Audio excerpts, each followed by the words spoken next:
Mike Bond here in Tampa with Uriah Hall, who's relatively fresh off a big win still. And it's been a few weeks and everything.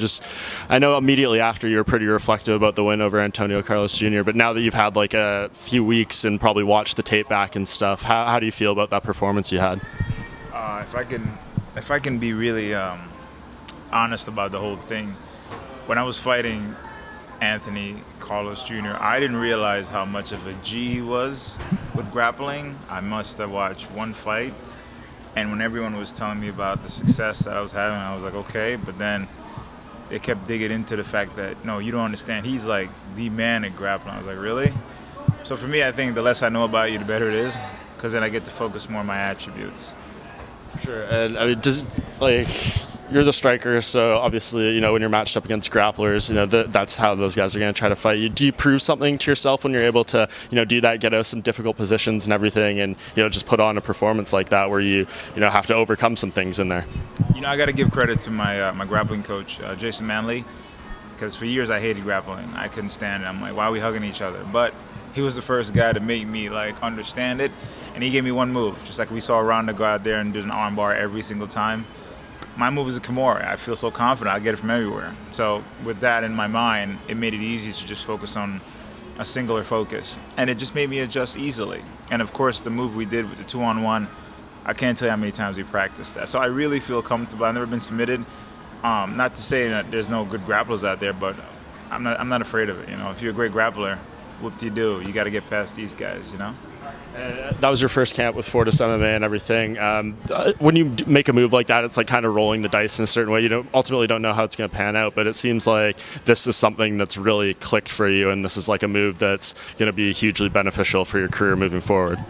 Well, make no doubt about it. I'm going for that title shot, and I definitely feel I'm highly motivated between having the right support system, the right training, the right people around, the right people surrounding me. I mean, last camp we had Ryan Spann with me. He's a 205er, big guy. I think he was like 240. The whole camp just beat me up. So I got used to that tall type of fighter, and just a positive reinforcement that Safeside would bring to the table all the time. I'm sure you've been to the training facility, man. They don't play over there. We have Jeff Neal, who's hungry. To have that type of environment with these guys, they're up-and-comers. And, they're hungry, and they come at me. It just brought me back to that old school state of mind of me being there, with me losing that hunger. So I love how it just kind of reestablished it. And with the strength and conditioning program, it's just money, man. I feel like I'm the luckiest guy right now. I'm in my prime time. So, hey, prime time. So I definitely feel like I'm in my prime, and I'm just ready to go. It couldn't happen at a better time. I wouldn't want to fight me right now. And you had told me pre-fight that you didn't want to move down there full time or anything. Now that you've seen the results, has your opinion changed, or is it just going to be you're going to go there when you get a fight booked, or maybe some in between visits and stuff, and that's how it's kind of going to work? Yeah, definitely. When fight happen, I will go down there and do my camp. Coaches want me to talk about it, but man, there's some terrible drivers down there. He's going to kill me for that. But I'm slowly thinking about it. I looked at some places, some space. I definitely want to be close to the gym. I spoke to a couple of people already moved out there. It makes sense, to have full access to it, to make it easier. I live in Las Vegas, Nevada. I still train at the UFC Performance Institute with Bo Sandoval, who's the best out there. So, again, I got to look at what's good for me, what's best for me. And we see a lot of fighters, they switch camps. And a lot of coaches can't be too angry at that, because it's like a rhythm. If you don't find or feel a rhythm, you can't get mad about it, And one of the best things, I said this before, that my coach said to me, Clayton Hires, he told me, hey, if there's someone else that can bring you further than I can, I'm all about it. And sometimes you're going to outgrow people. But he's still a positive and really important person to me, so he's always going to be in my corner. I know post-fight, you had mentioned Derek Brunson. That's a fight you thought, you'd like to run back. He pretty quickly shut it down. He said he didn't seem to want it. Yeah, do you think that's a fight that could happen, or do you think he's going to try to do what he can to maybe get a different fight? Well, we know Derek Brunson. He's going to try to talk smack. One time, he got my number. I don't know how he got my number. And, I'm going to lie, I was ready to kind of do something really bad, where I could have gotten arrested, but you don't play like that, man. Put my number on social media something about Trump, like, oh, this is Trump's number, you should call him. And I was like, A couple of my homies had to talk me out of it. He don't know. I'm from the hood, man. You don't do stuff like that. But I'm almost embarrassed that I lost to Brunson. I could see that being the headline. Because the way he won, it was like, what, really? And of course, Herb Dean saved him. That's the fight I want. You know I can beat him. I'm in the best place where I can do it. I saw his last fight. They were saying that he did a good job. I thought it was sloppy. But I know I can beat him. He's nothing compared to me now. He got lucky. Like I said, I'm embarrassed how he won. And he can sit there and say anything he won, but he doesn't want to fight me now because he knows the threat that I possess right now. Everyone knows that. I'm in the right place, the right state of mind. And we all know it. Uriah is a head case, right? But when you know what you're fighting for and you locked in, and they know I'm dangerous. And the last time I felt this way was when I was in a tough house.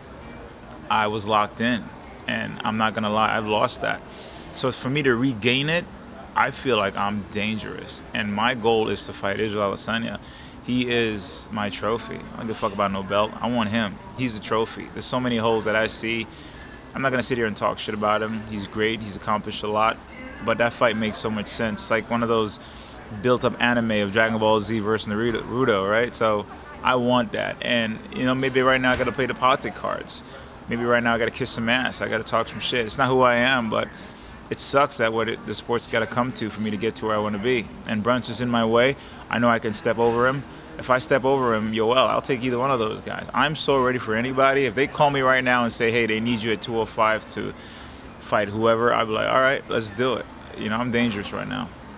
I'll get back to Izzy in a sec, but you said you felt like you lost something at one point. What do you think that was, like, that caused that? And, do you feel that the new gym and everything, just the situation you're in right now, that's what helped you gain it back?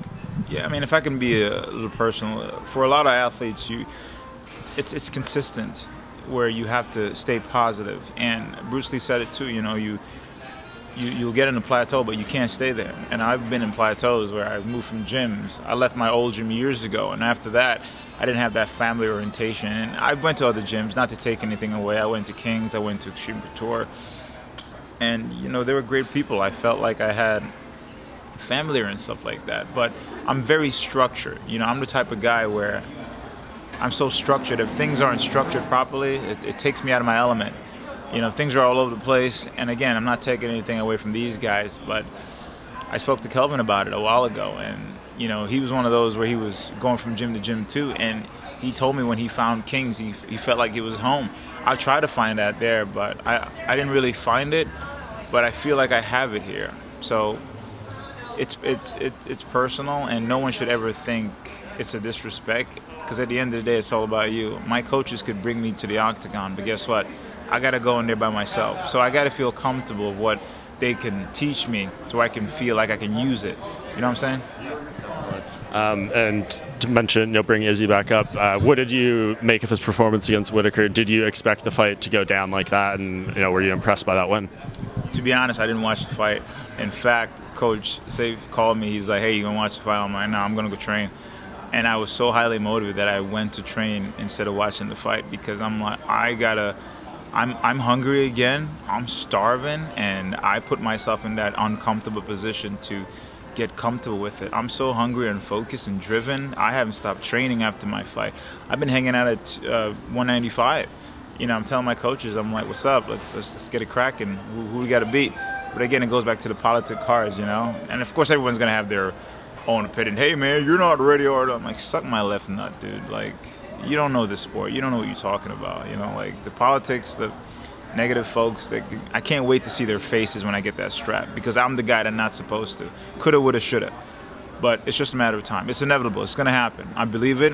I want it. I'm going to have it. But I got to do what I got to do. And I mean, you've probably seen enough of Izzy to know why that fight. And besides, like, kind of the anime aspect of it that you mentioned, like, is there something just about his style or like what you see in your ability to beat him? Like, just is it in the matchup? Is it just what element is it that you feel so good about that fight? Well, first of all, it's destiny, man. It's like Goku and Vegeta. I just personally feel where I've seen his anime collaboration, how he gets out there. I mean, I hear him talking, I'm like, what?